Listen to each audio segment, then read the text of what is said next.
महाराज जी, मैं चाहता हूं मेरे पास धन हो, जिस परीक्षा की तैयारी करूं उसमें पास हूं, मगर मुझे यह समझ में नहीं आता कि हर चीज पूर्व जन्म के प्रारब्ध पर ही निर्भर है, तो मैं किसी भी चीज को पाने के लिए प्रयत्न क्यों करूं? और इसी वजह से मुझे डर भी लगता है कि जो मैं बनना चाहता हूं मैं बन पाऊंगा कि नहीं। नहीं, प्रारब्ध के ऊपर पूर्ण आश्रित हो जाना पशुता है। केवल प्रारब्ध के ऊपर आश्रित हो जाना पशुता है, पशुओं के लिए, मनुष्यों के लिए नहीं।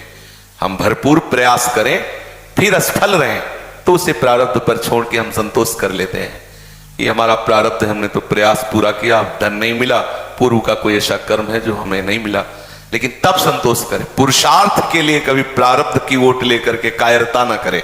खूब पढ़ाई पढ़ो, खूब प्रयास करो, धन प्राप्ति आदि के जो भी व्यापार आदि, माता पिता गुरुजनों की सेवा के लिए नाम जप करते हुए, सतधर्म से चलते हुए, परिणाम में अगर आपको धन नहीं मिलता है तो उसमें अश्रद्धा या नास्तिकता नहीं लानी। फिर विचार करना है कि प्रभु का विधान ऐसा ही था, मेरे भाग्य में था, मैंने प्रयास तो किया लेकिन प्राप्त नहीं हुआ, तो उसमें फिर संतोष धारण करना होगा।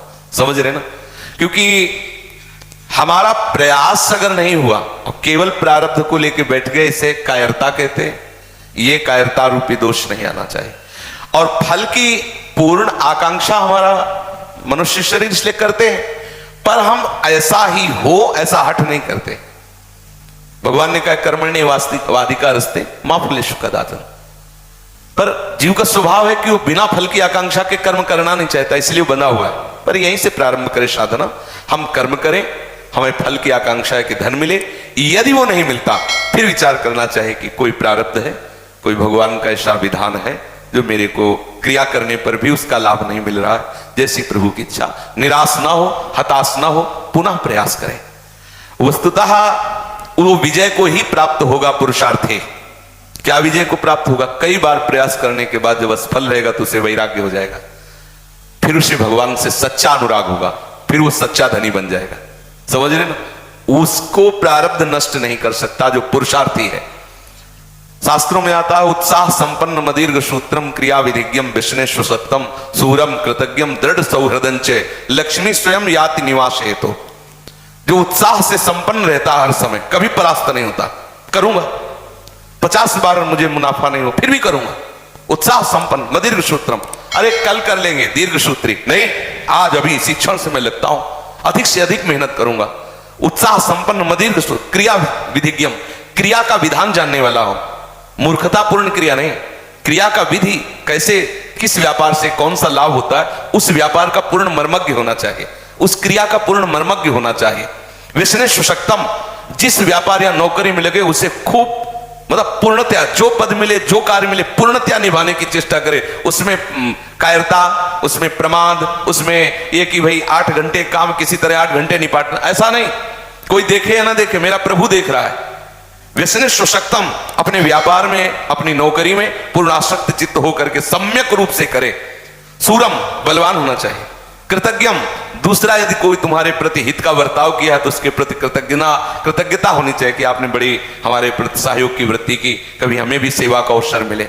सूरम कृतज्ञम दृढ़ सौहृदंच, हृदय में दृढ़ता होनी चाहिए। कुछ भी बिगड़ जाए मैं ऐसा करके रहूंगा, मर चाहे जाऊं, दृढ़ता। और सौहृदंच, सबसे प्यार का बर्ताव। बोले ऐसे पुरुष के आगे प्रारब्ध परास्त हो जाता है और लक्ष्मी स्वयं याति निवास है, तो स्वयं लक्ष्मी चल के उसके घर में आने लगती है। इसलिए परास्त होने की तो जरूरत नहीं है। अगर कहीं परिणाम हमें कई बार निष्फलता लगती तो हमें फिर भी निराश होने की जरूरत नहीं, हम उत्साह संपन्न होकर लगते रहे। जैसे आप पढ़ाई पढ़ रहे हो, मान लो फेल हो गए, तो कुछ बच्चे ऐसे हैं जो अल्पज्ञता के कारण वो विचार करते अब तो फेल हो गए। माता पिता भी ऐसे अल्पज्ञ हैं कि उनको मानसिक टॉर्चर करने लगते, इतना पैसा लगाया तुम फेल हो गए, तो वो बच्चे आत्महत्या करने के लिए उतारू हो जाते हैं। कभी भी ऐसा किसी को भी नहीं करना चाहिए। अगर अपना बच्चा फेल हो रहा है तो उसे प्रोत्साहन देना चाहिए, कोई बात नहीं, इस बार फेल हो गए तो आगे जरूर पास हो गए। वो बातें छुड़वाओ उसकी, जिससे उसकी पढ़ाई में विरति हो रही, पढ़ाई में वो चित्त नहीं दे पा रहा, वो दोष छुड़वाओ, उसको पढ़ने का प्रयास करवाओ। अगर फिर भी फेल हो जाता है तो फिर भी प्यार करो। ऐसा करने से हमारा उत्साह बढ़ता है। हालांकि अगर विरोध भाव आ जाता है तो आजकल जैसे सुनने को मिलता है कि बच्चे आत्महत्या आदि ऐसे दोषों से, बहुत बड़ी हानि का विषय। कभी इतना निराश ना हो जाए कि जीवन से निराश आ जाए कि मम्मी पापा इतना मेहनत करके अर्थ कमाते हैं और मैं उसको पढ़ाई में खर्चा, पास नहीं हुआ, अब क्या करना चाहिए, अब तो आत्महत्या कर लेनी चाहिए। ऐसे विचार कभी नहीं आने चाहिए। समझ रहे हो ना? क्योंकि आशा हमारी कभी टूटे ना और निराशा कभी हमें परास्त न कर पाए, ये बात जीवन में हर एक व्यक्ति को ध्यान रखना चाहिए, संसार में भी और परमार्थ में भी। हम जिस मार्ग में चल रहे हैं भगवान हमें सहयोग देंगे, हम पूर्णतया उसमें प्रयासरत रहें और इसमें निष्फलता भी सफलता होगी। प्रयासवान पुरुष कभी भी परास्त नहीं होता, उसका फल होता है। जैसे आप बहुत बार इस सब करके हार गए तो आपको वैराग्य हो जाएगा और पूर्ण आश्रय भगवान से हो जाएगा, क्योंकि आप सच्चे हो ना, तब आपको लगेगा कि प्रभु क्या आपकी कृपा में कोई कमी है? नाथ अब तो कृपा सच्ची मानिए, जिस समय अंतःकरण से प्रभु के आश्रित होगे उसी समय कोई ना कोई ऐसा मार्ग निकल आएगा जिसमें आप पूर्ण सफल हो जाओगे। प्रयासरत पुरुषार्थ करने वाला पूर्ण निष्फल कभी हो ही नहीं सकता।